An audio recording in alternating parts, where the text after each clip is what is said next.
mga ka-Jamets! Welcome back to our mini vlog. For this video, I want to share sa tanan, especially those nga ni-support o ni-share sa ilang blessings sa amo ang fundraising para sa mga affected areas dito sa northern part of Cebu. So yesterday, nahuman na gitaon og distribute ang mga relief goods nga among gi-prepare. So it was a very long but fulfilling day for all of us. We started our travel as early as 4 a.m. para lang maabot mi dito og sayo.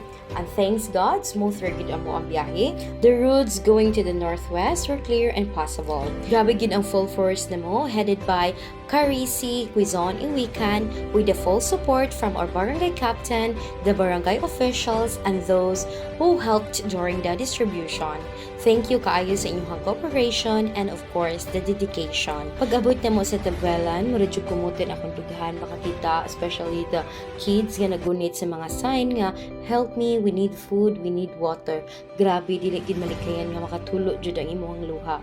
Some were staying outside under sa trapal because mahadlok sila mo adto silang balay kay basin ninyong mo collapse.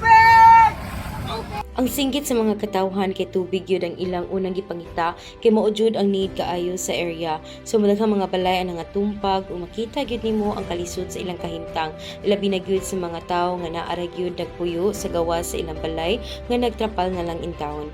Pag-abot na mo sa amo ang destination, dako kaayo taon ang katawa sa mga tawo nga naghuwat o dako sa kanan pasalamat sa among pag-anggan mga kapitan dito sa Daan Bantayan, Barangay Bituon, nga mao gyud taon ang nagtabang namo nga matapok ang mga tawo nga layo-layo gyud sa karsada. So everything went smoothly and we were able to distribute the goods without any problem. Nakatabang gyud taon mi sa tulo ka sitio sa Daan Bantayan ug sa Midillion, sharing what we could like tubig, bugas, dilata, noodles, packed lunch, sinina, habol, comforters.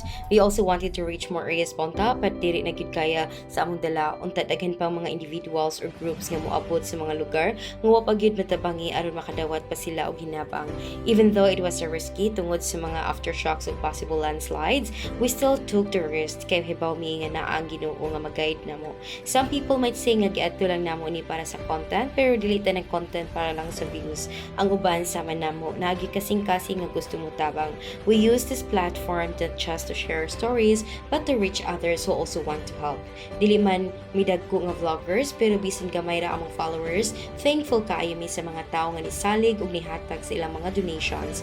Without you, dili ni mahimong possible. Dako po na akong pasalamat kang Ate Risi sukad pa sa una tinabangon na kay siya, labi na karon nga daghan ang kinahanglan. Thank you kaayo for using your platform and for your big heart to help others. Sa tanang mga naghatag, daghan kaayong